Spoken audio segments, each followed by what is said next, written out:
I walked out to my own front porch with a chisel in my hand, the same one I've carried for 50 years.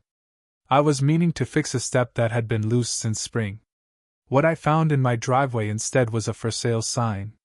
It was propped up against the inside of my son's truck bed, waiting for a Saturday I wasn't supposed to be home for.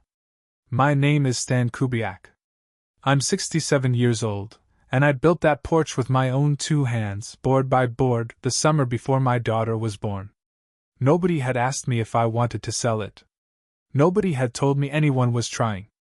I stood there a long moment, chisel still in my hand, reading that sign like it was written in a language I used to speak fluently, and had somehow forgotten.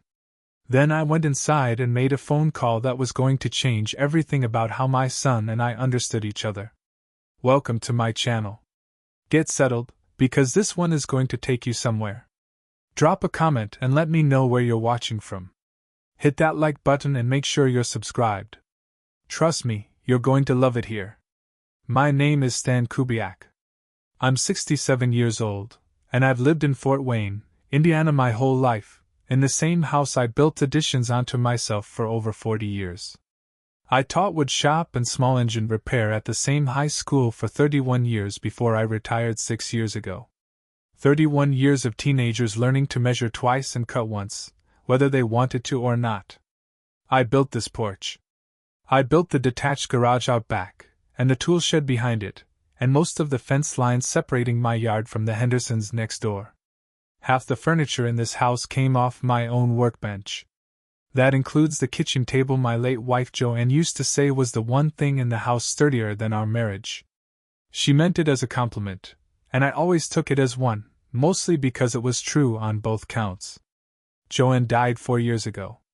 Ovarian cancer, caught later than it should have been, gone in 11 months from diagnosis to the funeral home. Toward the end, when she couldn't manage her own affairs anymore, I signed a power of attorney. It let me handle her medical decisions and her finances without a judge getting involved in something that felt private enough already. It was the kind of paperwork you sign in a hospital hallway without reading every line. Your wife is dying down that hallway, and the lawyer needs a signature in the next 10 minutes. You'd sign anything put in front of you if it meant getting back to her room faster. I never thought about that document again after the funeral. I had no reason to, or so I believed at the time. 8 years ago, before any of that, my son Scott and I started a little property business together. Kubiak Property Partners, we called it, half proud of ourselves and half joking about how official it sounded. Neither of us had ever run anything bigger than a garage sale before that. We bought 2 rental duplexes on the east side of town. We pooled our savings. We used this house, my house, paid off free and clear since before Scott was even out of college, as collateral on the partnership's line of credit. Scott handled the tenants and the maintenance calls at first, since he was younger and could still climb a ladder without his knees complaining about it. I handled the books, because I've always been the type who wants to see every number add up before I let myself sleep at night. 3 years ago, my hands started giving me trouble. Arthritis, the kind that makes gripping a wrench some mornings feel like gripping a hot stove straight off the burner. Scott offered to take over the office side of things, the books, the listings, the calls with our lender, and I was grateful. Honestly grateful, in a way that embarrasses me a little now, looking back on it. My son wanted to carry more weight so his old man didn't have to. That's a good instinct in a son, or it looked like one at the time. I signed whatever he put in front of me. I stopped asking to see the ledger every month, then every quarter, then not really at all. That's the way you stop checking on something once you've decided it's someone else's job now. I want to tell you about my friend Ed Novak here, because he matters later, more than I understood at the time. Ed and I have been friends since the 4th grade, since before either of us had a driver's license, or a single gray hair between us. He became a real estate and elder law attorney the same year I became a shop teacher. We used to joke that between the two of us, we could build a house and then get it out of a bad contract. That turned out to be more prophetic than either of us ever intended it to be. Ed had been telling me for over a year, gently, at breakfast every couple months, that I ought to get my paperwork updated. The old power of attorney, the partnership agreement, all of it. Things get stale, Stan, he'd say, buttering his toast like it was the most casual advice in the world. Especially the things nobody's looking at. I told him I would, eventually. I meant it too. I just never got around to it. That's the way you never get around to the things that don't feel urgent yet, right up until the exact day they turn out to be exactly that.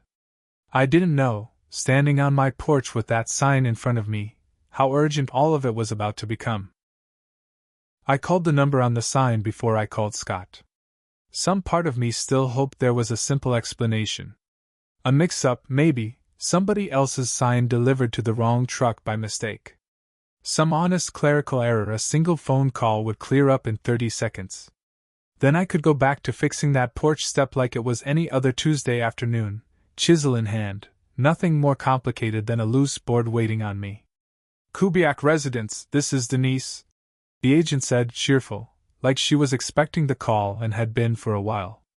She had a whole script ready, I could tell, for whoever eventually picked up the phone on their end. This is Stan Kubiak, I said. I'm calling about the sign in my driveway. Oh, Mr. Kubiak, hi. Your son said you might have questions. We've got the open house set for Saturday at 1. I was actually going to text Scott today to confirm the staging. She said it lightly, easily, the way you'd mention any ordinary detail of an ordinary week. Staging, I said, the words sitting strange in my mouth. For the walk-through. We want the living room to really show well. A pause, her voice shifting slightly, some instinct in her finally catching up to the tone of my silence. Is everything okay? Scott handled the listing agreement, so I assumed I need to go, I said, and hung up before she could finish that sentence. I stood in my kitchen for a moment with the phone still warm in my hand, staring at nothing in particular. Then I found Scott's name in my contacts and called him next. He picked up on the second ring, easy, like it was any other Tuesday. Like the whole rest of the world hadn't just tilted a few degrees under my feet without his noticing it yet. Hey, Dad. There's a sign in my driveway, I said. For sale. A pause on his end, longer than the one before it. I was going to call you about that this week. You were going to call me. About selling my house. It's not just your house, Dad, technically. It's LLC collateral. I had Ed's old form, from when Mom was sick, the power of attorney. It still covers property decisions for the partnership. I didn't forge anything, if that's what you're thinking. That form was for your mother's medical care, I said, my voice steadier than I felt. 8 years ago. Not this. Not my house, not without me sitting across the table from you first. It's broader than that, actually. Ask a lawyer. I did. Something in his voice hardened, the sound of a man who'd rehearsed this part more than once, maybe even in the mirror. Look, I need the equity out of this place. There's a lender situation with the Ridgemont property. I don't have time to walk you through the whole thing right now, Dad, not on the phone like this. What lender situation? I said. It doesn't matter. I've got it handled. I just need the house on the market this week. His voice was clipped now, the voice of a man watching a clock only he could see. Scott's voice hardened one more notch. You weren't going to need the space anyway. It's not like you're going anywhere. I stood in my own kitchen holding the phone, looking at the table I'd built with my own hands, the same table Joanne used to joke about. I didn't say anything for a long moment. I want you to sit with that sentence the way I had to. Not the logistics of it, the equity, the lender, any of that. Just the ease with which my own son said it out loud. Like he'd already decided the answer, long before he ever picked up the phone to call me back. Dad? You still there? I'm here, I said. So we're okay? I need this to move fast. We'll talk, I said, and hung up before he could say anything else. I didn't call him back that night. I didn't drive over to his place and pound on his door. Some older, angrier version of myself might have done exactly that, 30 years ago, before I learned patience the hard way, the way most of us do eventually. I sat at my kitchen table for a long while instead. I ran my thumb along the same wood grain I'd sanded smooth 30 years ago, back when Scott was still small enough to hand me tools and call it helping. I started thinking, slowly and deliberately, about who actually still had my back in this town. About how short that list had become, seemingly overnight. About how much shorter it might turn out to be than I'd assumed even a single day earlier, before all of this started. I called Ed that same night, a little after 9. He picked up before the second ring finished, the way old friends do when they can hear something wrong in a voice they've known for 60 years. He didn't need to be told twice. I could hear his television going quiet in the background, the sound of him muting whatever he'd been watching to give me his full attention. "Stan, what's going on?" I told him everything: the sign, the call with Denise, the call with Scott. The power of attorney he'd cited like it was a trump card, one he'd apparently been saving for exactly this moment. Ed went quiet for a moment. I could hear him thinking on the other end. It was the particular silence of a man doing legal math in his head. He was the kind of man who thinks before he says anything he might have to walk back later. It's a habit 40 years of practicing law had carved into him. "That POA from Joanne's illness," Ed said finally. "You never formally revoked it after she passed?" "I never thought I needed to. Most people don't. It's one of the most common gaps I see, and I've seen a lot of them over the years, sitting across this exact desk from people just like you." He exhaled slowly. "A durable power of attorney doesn't automatically expire when the specific need it covered ends. It stays active until someone files to revoke it, or until you die." He paused, and I could picture him rubbing his forehead the way he does when a case is worse than the client sitting in front of him thinks it is. "Depending on how it was worded, and I'd bet money Scott had a lawyer word it broadly, it may still technically give him authority over property decisions. That's likely how he's justifying the listing to himself. Maybe even to Denise, if he's told himself a clean enough version of the story to say it with a straight face. So he had a technical right to do this. A gap he could exploit isn't the same as a right," Ed said, sharper now than I'd heard him in years. Sharper than I think I'd ever heard him talk about my own son before.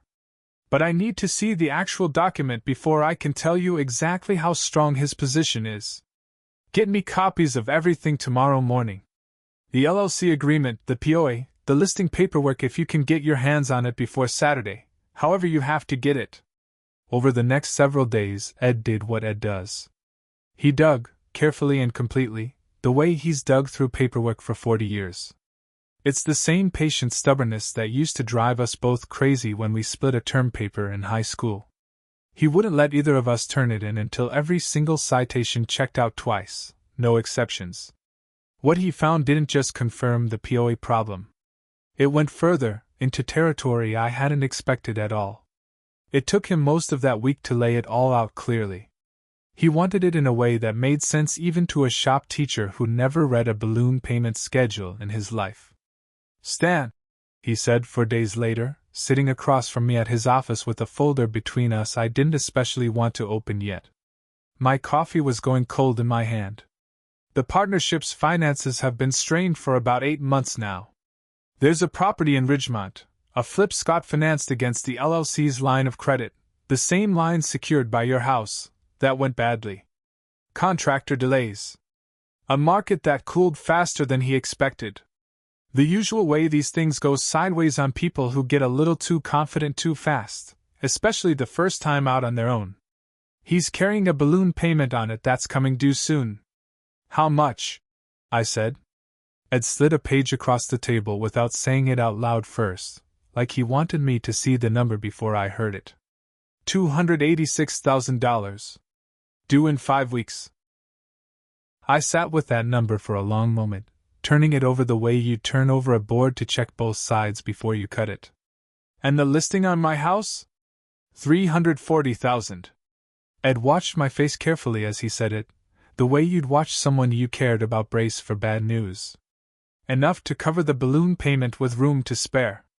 Enough left over, probably, that he figured you'd never notice the gap between what he told you and what he actually needed the money for in the first place." 3 separate facts, and each one made the last one worse. He hadn't told me about the Ridgemont flip. He hadn't told me about the balloon payment. He hadn't told me he was going to sell my house to cover his own mistake. All of it dressed up, the whole time, as a partnership decision I'd apparently already agreed to 8 years earlier without ever knowing it. If you've ever handed someone the keys to something you built with your own hands, trusting they'd treat it the way you would, I want you to sit with this. Sit with how it feels to learn they'd already decided your trust was just another asset on their balance sheet. Something to be spent quietly, without a conversation, whenever the numbers got tight enough to justify it to themselves. There's something else, Ed said more carefully now, folding his hands on the desk between us like he was choosing his next words one at a time.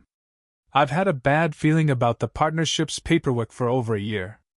I never said anything, because it's not my place to insert myself into a father-son business without real cause. I should have pushed harder, back when it was still just a feeling and not a fact I could point to. I'm sorry it took this to finally make me act on it. You're acting now, I said. That's what matters to me tonight. If you've stuck with me this far, do me a favor. Hit that subscribe button. It costs you nothing and it means everything to a small channel like this one. Drop a comment and let me know where you're tuning in from tonight, and stick around, because Saturday is coming. I want you to picture what I understood by that point, sitting in Ed's office with that folder still open between us. My own son had used a piece of paperwork meant for his dying mother's medical care to justify selling the house I'd raised his sister in. The same house I'd built with my own 2 hands over 4 decades, board by board. He'd done it to cover a debt he never told me about, on a deal I never agreed to. He'd scheduled the whole thing for a Saturday he assumed I'd never think to question at all. He had no idea his oldest friend's father had just spent 4 days making absolutely sure that Saturday would go very differently than he planned. Ed moved fast once he had the full picture. Faster than I'd seen him move on anything since we were kids racing bicycles down Maple Street to see who could get to the drugstore first. He drafted formal notice revoking the outdated power of attorney and had it filed and served within 2 days. That closed the exact door Scott had been using, without either of us ever quite calling it that out loud in the room where it mattered. I called my daughter Marcy that same week, mostly because I didn't want to carry all of it alone. Partly, too, because she has a way of asking the right question before I've even finished explaining the situation to her. She listened without interrupting, which isn't like her. When I finished, she was quiet for a moment. "Dad," she said, "you know this isn't really about the house, right? This is about whether he actually sees you as a person or just as an asset he's managing." I didn't have a good answer for that right away. I still don't, entirely, if I'm being honest with you. Marcy offered to come with me to the open house that Saturday.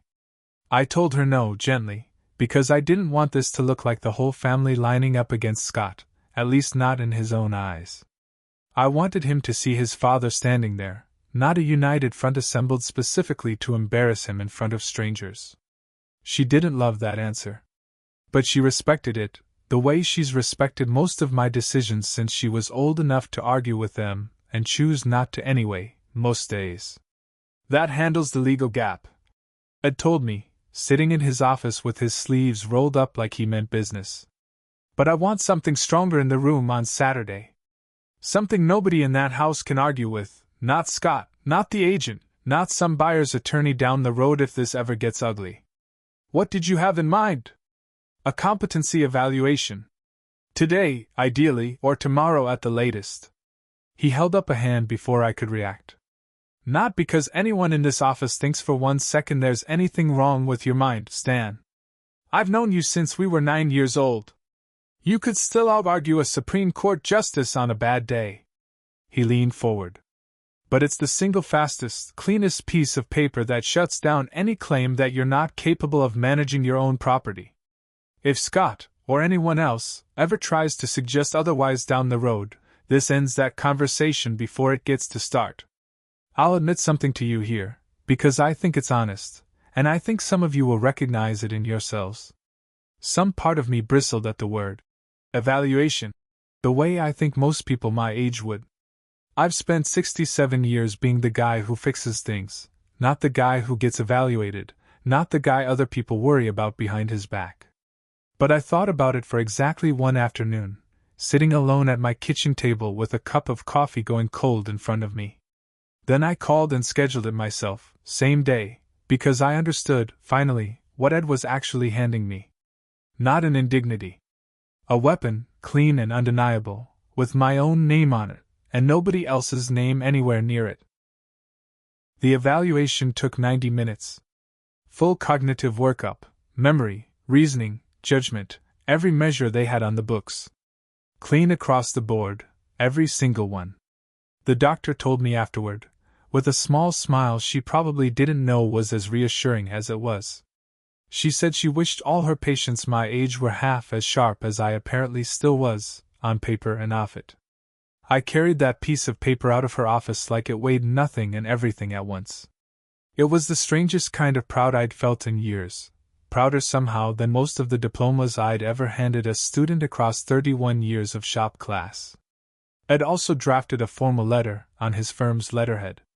It laid out the revoked power of attorney, the competency evaluation results, and a clear statement that any sale of the property required Stan Kubiak's direct, current, written authorization. That authorization had never once been given for this listing. Now, on paper, it could never be claimed after the fact either, no matter what story got told about it later. While all of this was happening, Scott had no idea any of it was in motion. He called twice that week, breezy, asking if I'd signed off mentally on the open house going forward. It was a phrase that landed very differently once I knew what I knew about where it actually came from. I told him I was still thinking it over. I wasn't lying, exactly, not technically. I was thinking it over very carefully. Just not in the direction he assumed I was thinking it over in. There was a moment, 3 days before the open house, when Ed told me something that stuck with me the rest of that week. It stayed with me longer than almost anything else he said to me the whole time. "I want you to know," he said, quieter than usual, "that I think Scott genuinely convinced himself this wasn't as bad as it is. People do that. They build a story where the thing they need justifies the thing they're doing." He paused. "By the time you finally talk to them about it, they half believe their own story better than the truth." I told her that might be true, and it might even matter eventually, once the dust settled between Scott and me. But it didn't change what Saturday needed to be, and we both knew it, sitting there in his office with the folder between us. Denise, the agent, called me directly on Thursday. She sounded slightly uneasy for the first time since this whole thing started, like some instinct in her had finally started asking the right questions. "Mr. Kubiak, I just want to confirm, you're comfortable with Saturday? Scott mentioned you'd both be there." I told her I would absolutely be there, and I thanked her for checking in, meaning it more than the words probably let on.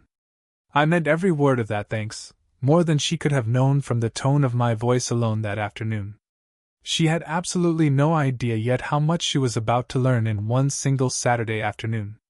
She'd be standing in my living room with a stack of listing sheets in her hand, no idea at all what was coming her way. Quiet isn't the same as unaware. It's just a choice about when to speak. I'd been making that choice, deliberately, every single day that week. All the way up until Saturday at 1 o'clock. The choice would finally be mine to make out loud, in my own living room, in front of everyone who needed to hear it. Saturday came in clear and cold, the kind of Fort Wayne afternoon that makes a house show well, ironically enough. Sun caught the porch railings I'd rebuilt myself 2 summers back, lighting them up like the house wanted to sell itself. I got to my own front door at 12:55, 5 minutes before the open house officially started. The folder from Ed's office was under my arm.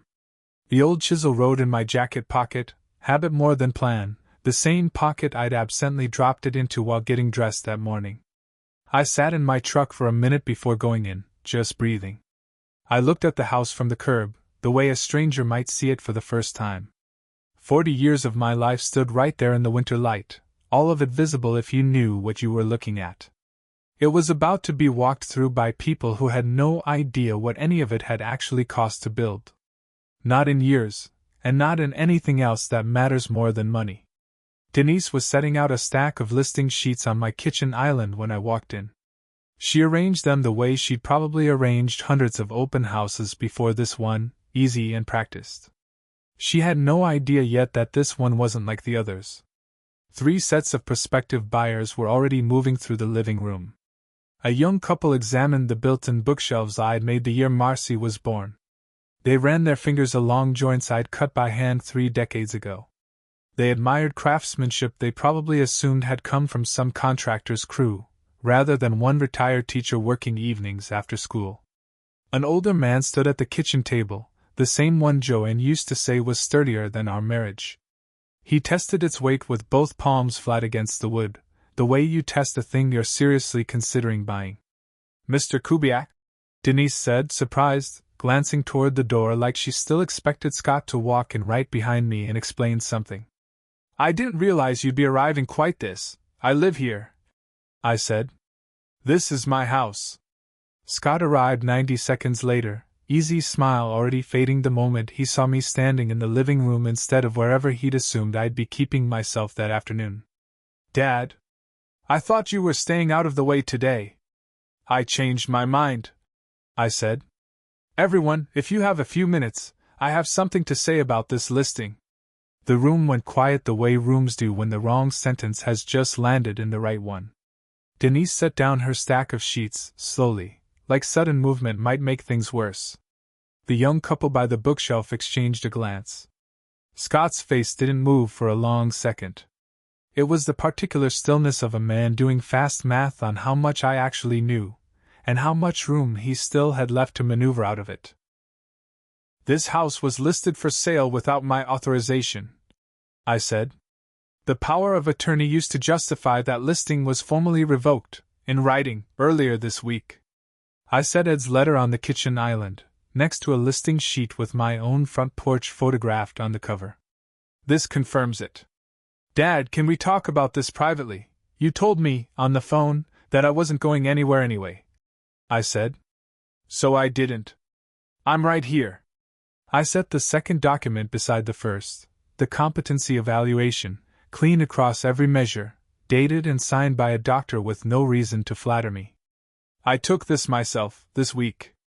Not because anyone doubted me. Because I wanted it on paper, in my own name, so nobody standing in this room would ever have to wonder." Denise had gone pale, looking between the 2 documents and Scott. It was the particular expression of someone realizing, in real time, that she'd been handed paperwork that wasn't what it claimed to be. And in front of 3 sets of strangers she now had to somehow usher back out to their cars, gracefully, without any of this becoming her fault in anyone's eyes. "Last," I said, "the listing on this house was set at $340,000. My son needed that money to cover a $286,000 balloon payment on a property he financed without telling me. He used this house as leverage he was never authorized to use in the first place." Scott's mouth opened. Nothing came out of it for a moment. His eyes moved from me, to Denise, to the young couple still standing frozen by the bookshelf. He'd probably hoped they'd have already made an offer on it by now, before any of this had a chance to happen in front of them. "You built this on trust," I said. "Mine. And you spend it without asking." 3 sentences, essentially, across the whole reveal. I never raised my voice, not once, standing there in the living room I'd built with my own 2 hands, the chisel still in my pocket the whole time. I didn't need to raise it. The documents did the talking I'd spent a careful, deliberate week making absolutely sure they could do, without me having to say another word. Here's where it landed. The listing came off the market that same afternoon. Denise pulled it herself, apologizing to me repeatedly, mortified to learn she never actually had full authorization in the first place. She told me, more than once, that she'd have never taken the listing at all if she'd known what she now knew. Ed froze Scott's individual access to the LLC's accounts within the week, pending a full accounting review. Neither of us relishes it, but both of us agree it's now genuinely necessary, given everything the last month uncovered. Scott had assumed he could cover a $286,000 mistake by quietly moving $340,000 of my equity. He never once had the conversation directly, man to man, father to son. That gap, between what he thought he could take without asking and what it actually cost him, is the real price of that Saturday. It's the difference between a quiet mistake and a truth that came out in front of an agent, 3 sets of strangers, and his own father. It's a price that stays the same no matter how the Ridgemont debt itself eventually gets resolved, whenever that mess is finally settled between him and his lender. Scott called me 19 times over the following week. I let most of them go to voicemail while I decided what I actually wanted to say to my own son. The chisel sat on my workbench where I could see it every time I walked past. A small, steady thing, in a week that otherwise felt like standing on loose gravel. My daughter Marcy came over that first weekend, sat with me at the kitchen table, and didn't say a word about Scott for almost an hour. She just let me talk about the porch, the garage. The 31 years of students who'd learned, measure twice, cut once, at my workbench before they ever picked up a saw.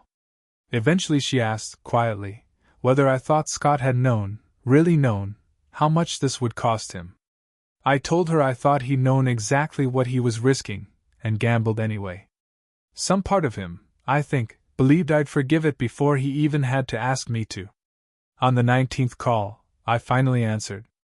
I didn't think it would go this far, Scott said, his voice rough, like he hadn't slept well in days. I thought I'd have it fixed before you noticed anything was wrong. I believe that, I told him. That doesn't make it right. We haven't resolved everything. We probably won't, not soon, and maybe not the way either of us would have written it a year ago. We were sitting across from each other at a kitchen table that's held harder conversations than this one, but not many. Still, I told him I was willing to sit down with Ed in the room and talk about what comes next. For the partnership, for the house, for the two of us, on paper this time, nothing assumed, nothing signed in a hurry ever again. A house built by hand doesn't belong to whoever's holding the paperwork. It belongs to whoever's holding the level. Trusting someone with the books was never the same as handing them the house. I understand that difference now in a way I never had to before. The chisel still sits on my workbench, right where I can see it. 50 years, and it's still the most honest tool I own. If you enjoyed this story, join our community by hitting that like button and subscribing for more real, raw, and family-centered stories. I will see you on the next one.